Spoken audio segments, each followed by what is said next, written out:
Cuando dejamos que esta sensación de frustración, de desolación, de desánimo, de impotencia se adueñe de nosotros, estas hormonas empiezan a afectar profundamente a las estructuras de la memoria. De hecho, tienen la capacidad de combinarse con un mediador que es el glutamato en el lóbulo temporal y empezar a matar neuronas de la memoria. Neuronas de la capa K3. Por eso se ha podido demostrar cuando se ha metido personas como nosotros conscientes en cascos como de tomografía de emisión de positrones, que cuando permanentemente tenemos la sensación de que nos tenemos que adaptar a ese famoso cambio para el que no nos sentimos preparados, esta ansiedad continua pero larvada lleva a la depresión. Cuando estas personas han sido metidas en los cascos de emisión de positrones que permiten fotografiar el cerebro mientras se piensa, los hipocampos, los centros de la memoria, habían perdido el 20% de su volumen. 20% de neuronas muertas, teniendo en cuenta que es uno de los dos únicos tipos de neuronas que se reproduce. Si no, habrían perdido el 80%. Nos sentimos paralizados porque el juicio que ha hecho nuestra mente entrenada en la limitación y no en la abundancia es que no somos capaces. Aparte de esta muerte de neuronas, se ha podido observar algo que nunca antes había sido fotografiado. Cambia totalmente el riego del cerebro. Mirad, esta zona anterior tiene solo 400.000 años de antigüedad. Y en estos 400.000 años de antigüedad se generó la estructura más sorprendente que conocemos. Aquí se inventa el futuro. Aquí buscamos alternativas para hacer frente a los problemas. Aquí están los centros de la atención. ¿Sabéis qué curioso? Cuando más necesitamos estos centros, cuanto más claridad y perspectiva necesitamos, cuanto más imaginación y finura precisamos, esta zona se queda sin sangre. Y toda la sangre se va a las profundidades del cerebro, a estructuras muy antiguas que tienen 350 millones de años de antigüedad. Existían en los tiburones primitivos. ¿Qué quiere decir esto? Que cuando yo ante una situación de cambio experimento estas emociones y me dejo atrapar por ellas, en realidad las hormonas y los procesos cerebrales hacen que no pueda salir de ello. ¿Por qué? Primero porque mi área prefrontal no funciona, con lo cual ¿cómo voy a tener claridad para solucionar? Por eso cuando todos estamos enganchados en el mundo emocional y tensos, ¿a que no pensamos con claridad? ¿Cómo vamos a pensar con claridad si no tenemos riego en la zona prefrontal? ¿Y qué es lo que hacen estas estructuras de 350 millones de años? Posicionarnos. ¿Para qué? Para sobrevivir. No para imaginar, no para inventar, no para crear, no para tener perspectiva. Reacciones súper bruscas y súper rápidas, 40 milésimas de segundo. Ataque, huida o bloqueo. Veamos las reuniones en las empresas y veremos con cuantísima frecuencia se ponen en marcha estos procesos y la gente se ataca, se queda bloqueada. No quiero hablar más de esto, o se van. No puede haber generación de valor, no puede haber creatividad si nosotros no pensamos que podemos influir en cualquier circunstancia por compleja que sea. ¿De dónde viene la palabra apatía? Viene del latín apatia. Y apatia tiene dos significados radicalmente diferentes, fijaros, completamente diferentes. Apatia, por un lado, quiere decir impasibilidad del ánimo, imperturbabilidad del ánimus, del alma, frente al sufrimiento. Qué cosa tan hermosa esa ecuanimidad, tan trabajada por los estoicos desde la época de Zenón y después por Séneca. Un hombre que entendía que esa imperturbabilidad del ánimo frente a las dificultades de la vida era clave para la felicidad. Sin embargo, no es ese el concepto que vamos a analizar ahora de apatía. El concepto es el otro significado. Es la dejadez, es la desidia, es la falta de energía, la falta de entusiasmo, la falta de motivación. ¿Y qué refleja la apatía. Fijaros, la apatía refleja sobre todo una indiferencia. ¿Pero indiferencia acerca de qué? Indiferencia a cualquiera de los 5 aspectos de la vida de cualquier ser humano. Puede ser indiferencia hacia el aspecto físico, fisiológico. Puede ser indiferencia hacia el aspecto psicológico, el emocional, el social o el espiritual. Ya que todo ser humano se mueve en esas 5 facetas. Tenemos una fisicalidad, una espiritualidad, una psicología, una emocionalidad y una sociabilidad. Y la pregunta es, ¿cuáles son las causas de esa apatía, de esa desidia? Porque causas existirán seguro. Pues fijaros, si había 5 planos de la vida humana, físico, psicológico, emocional, social y espiritual, también hay 5 causas de esa apatía. El primero es la ignorancia, el no saber, la falta de conocimiento. El segundo es la falta de reflexión. El tercero es el miedo a cometer errores. El cuarto es la pereza. Y el quinto, atención porque este es clave, es la incapacidad aprendida. Y vosotros os preguntaréis, o nos preguntaremos nosotros, ¿la incapacidad se puede aprender? Si yo me siento incapaz a la hora de aprender un idioma, de manejar un programa de ordenador, de relacionarme con otras personas, ¿es posible que yo no sea así, que no tenga esta incapacidad en mi origen? ¿Es posible que la haya aprendido? Sí, rotundamente sí. La incapacidad se puede aprender. Y se puede aprender incluso a nivel de los roedores. Posiblemente os suene una de las figuras más importantes actualmente en el mundo, en psicología, el padre de la psicología positiva, Martin Seligman, uno de los experimentos que hizo en su época más juvenil, con ratitas que estaban metidas en una caja, en una jaula, y había cuadraditos, de tal manera que recibían descargas eléctricas. El equipo de Seligman generaba ciertas descargas en ciertas zonas de la jaula. Esto que hizo que obviamente las ratas, para evitar esas descargas y ese sufrimiento, intentaran evitar eso mismo, aprendiendo dónde estaban las zonas de descarga. Cuando ellas creían que lo habían aprendido, los colaboradores de Seligman cambiaban las zonas a las que transmitían la descarga eléctrica, con lo cual las ratas llegaron a aceptar, a resignarse de que ellas no podían hacer nada. ¿Sabéis lo que le pasó a esas ratas? Lo que les pasó. Entraron en un estado de apatía. Se quedaron en un rincón y todas murieron. Solas. Murieron. Luego estamos hablando de algo importante. De algo que puede estar limitando nuestras vidas. Limitando que nuestras vidas sean un ejemplo de crecimiento, evolución y plenitud. Y si conocemos que la apatía puede afectar a todas las facetas del ser humano, si conocemos las causas de la apatía, ¿qué podemos hacer para superar esa apatía? Pues imaginaros una V de victoria. El primer brazo de la V es el darte cuenta del precio que has pagado, del precio que estás pagando y del precio que vas a pagar por no gestionar eso que se llama apatía. Ese es el primer brazo de la V. Y el segundo brazo de la V es encontrar una palanca emocional, es decir, una razón lo suficientemente potente para ti como para que digas, se acabó la apatía en mi vida. Y me encantaría proponeros algunas razones para dar más fuerza a esa palanca. Por ejemplo, ¿cuáles son los efectos de la apatía en la vida física del ser humano? No cuidarte, no hacer ejercicio físico, no dormir un número adecuado de horas, no comer de una manera correcta. Pues fijaros, tiene varios efectos. El primero ya es muy claro. Se acorta la vida. Está más que demostrado que acorta la vida.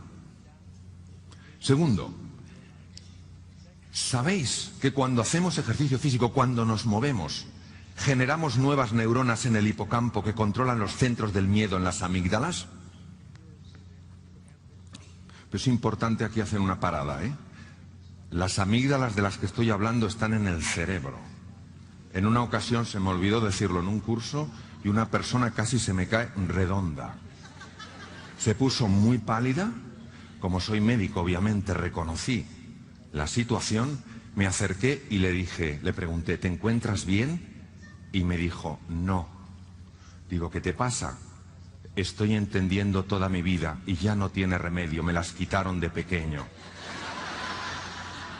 Amígdala viene del griego almendra y es la forma que tienen estos núcleos cerebrales.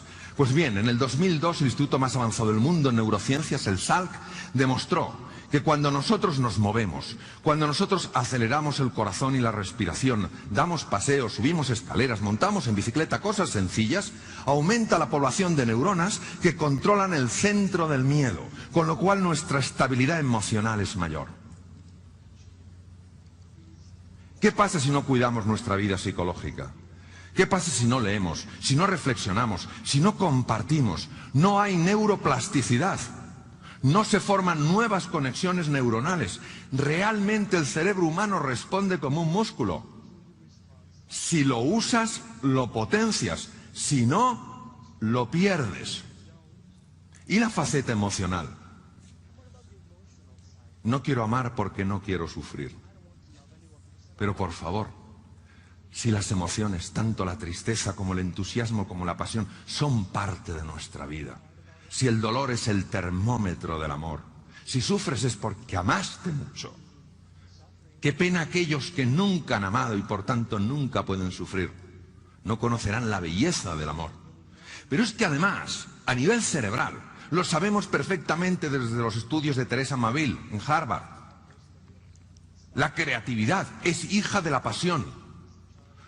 Lo que el corazón quiere sentir, la mente se lo muestra. Si tú quieres crear un nuevo futuro lleno de posibilidades, has de apasionarte. No es un tema de que solo el intelecto te lleva, es que el intelecto se abre cuando tú te entusiasmas y te apasionas por algo. Y la faceta social. Los seres humanos somos seres de encuentro. Cuando el oxígeno y el hidrógeno se juntan, surge agua, es la base de la vida. Igual pasa con los seres humanos. Cuando dos seres humanos de distintos países, distintas culturas, distintas formas de pensar, se respetan, se interesan los unos por los otros e intentan, buscan encontrar un camino para la colaboración, de ahí surge la magia. ¿Y qué os voy a contar de un mundo que no quiere saber muchas veces nada de la espiritualidad? Santo Tomás de Aquino en el siglo XIII después de Cristo dijo todos los pecados del hombre.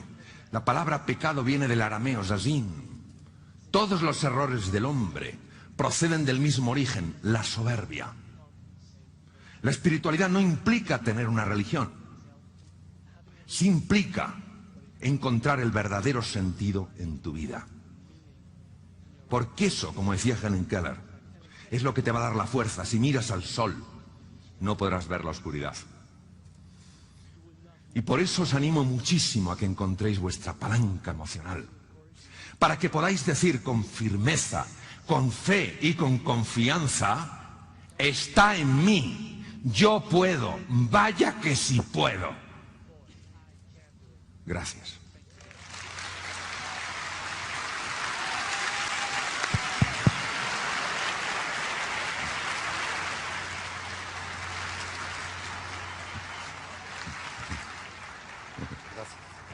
Vamos a hablar de los sueños.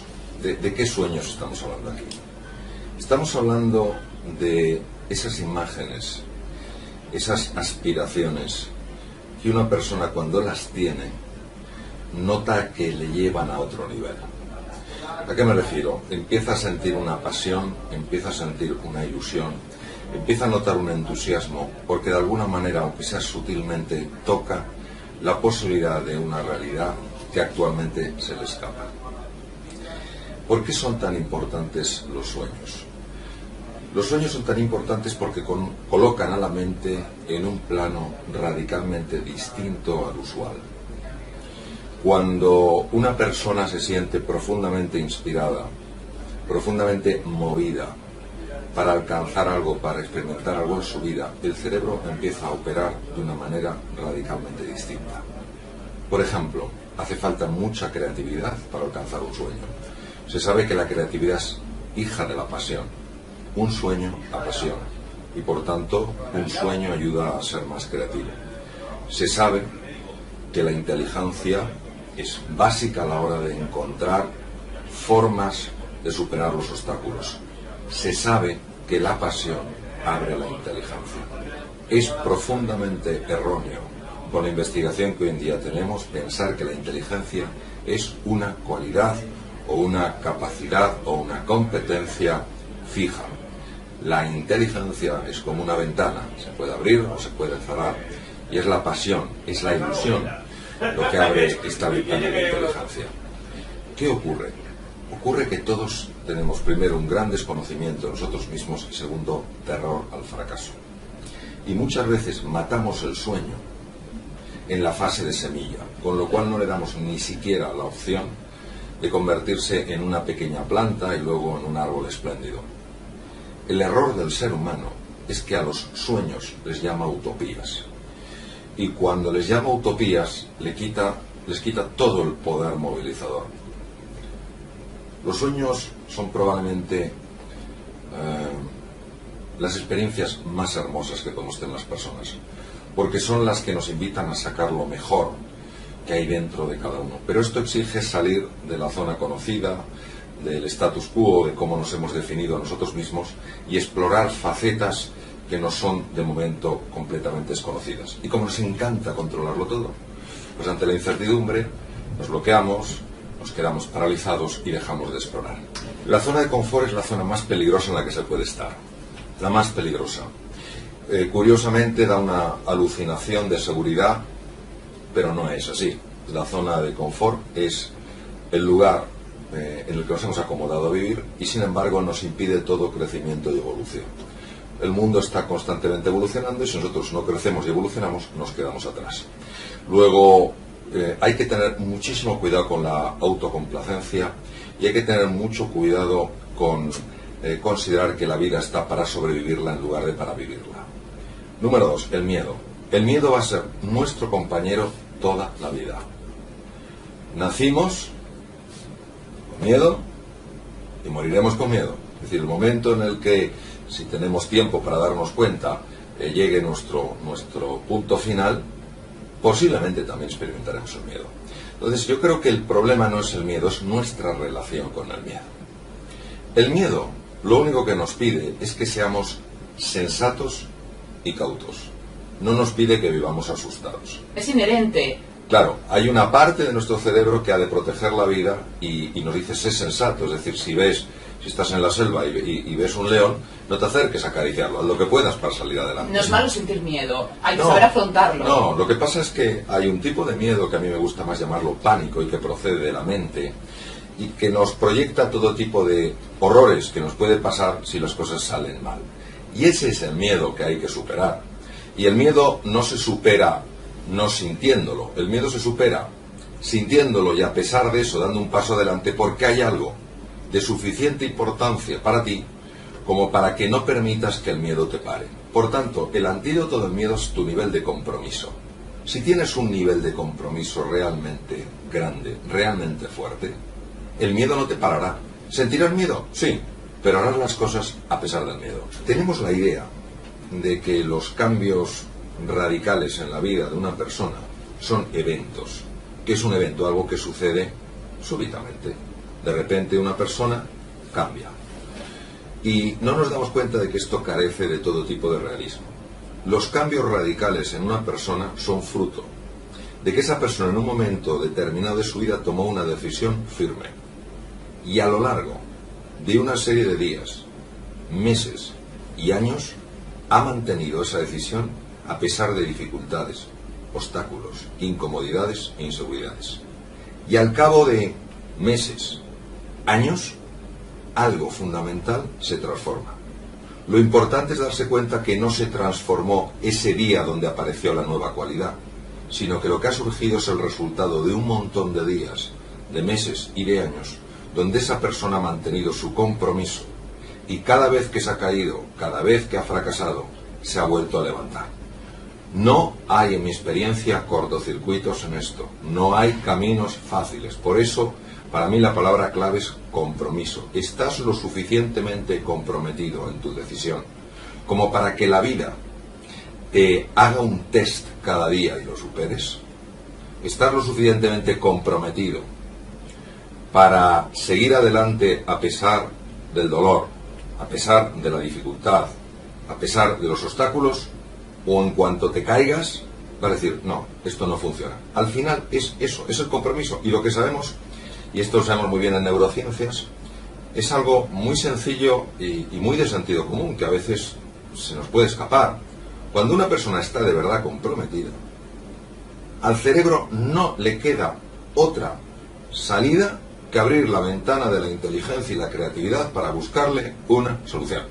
¿Qué ocurre? Que muchas veces, como no persistimos, como ante el dolor echamos para atrás, como ante el dolor nos sentimos pequeños, le damos al cerebro una salida fácil. Y si el cerebro tiene una salida fácil, olvidémonos de que busque una solución.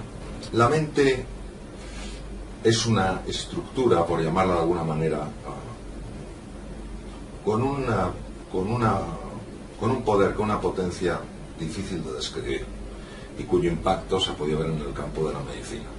Lo que ocurre es que la mente, sobre todo una parte de la mente, que se llama la mente egoica, tiene la tendencia a teñir las cosas de una forma oscura, a maximizar la sensación de riesgo, a minimizar la sensación de capacidad.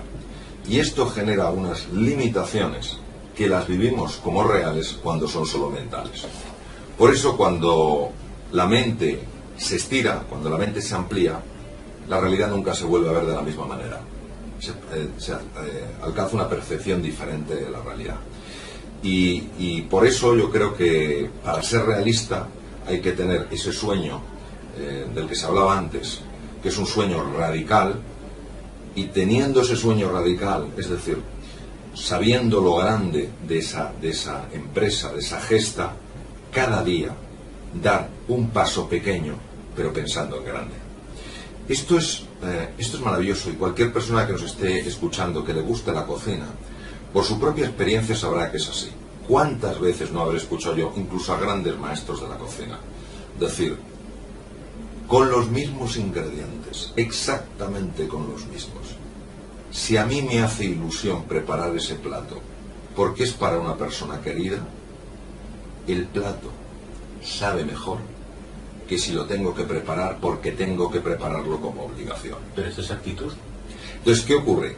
Que ese ingrediente no fácil de captar, no fácil de entender por la razón, por la conciencia ordinaria, que es el cariño que pones en algo, tiene un impacto tremendo. Por eso, un paso pequeño, pero cuando sabes que ese paso te está llevando a algo grande, es un paso que tiene un impacto radicalmente distinto. Lo que mueve al ser humano de verdad, lo que al ser humano auténticamente le lleva a aflorar la mejor versión, es que el tipo de sueño que tenga le ayude a mejorar como persona y le ayude a contribuir al bienestar de otros seres humanos.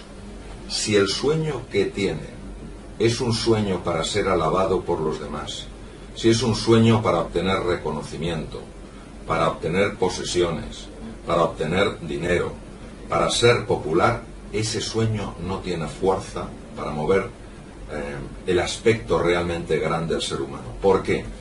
Porque en el primer caso, ese sueño está vinculado a una dimensión de la persona que se llama el ser, y en el ser es donde está la gran fuerza de la persona. Mientras que en el segundo caso, cuando yo persigo un sueño para que los demás me admiren por el logro, para obtener una gran cantidad de reconocimiento o de dinero, o para ser una persona muy popular, ese sueño está movido por el ego. El ego no tiene ningún poder. La única capacidad que tiene el ego es de engañarnos. No permitan que nadie decida su potencial. no permitan que nadie decida hasta dónde pueden llegar en la vida. Porque eso solo lo conoce quien les creó. No las personas que les despidieron o que no les facilitan que encuentren un trabajo. Esta sensación potente, plena, de confianza en su valor y en su capacidad les ayudará muchísimo, no solo en la vida, sino a la hora de encontrar ese espacio que desde luego merecen donde puedan llevar a cabo su desempeño profesional.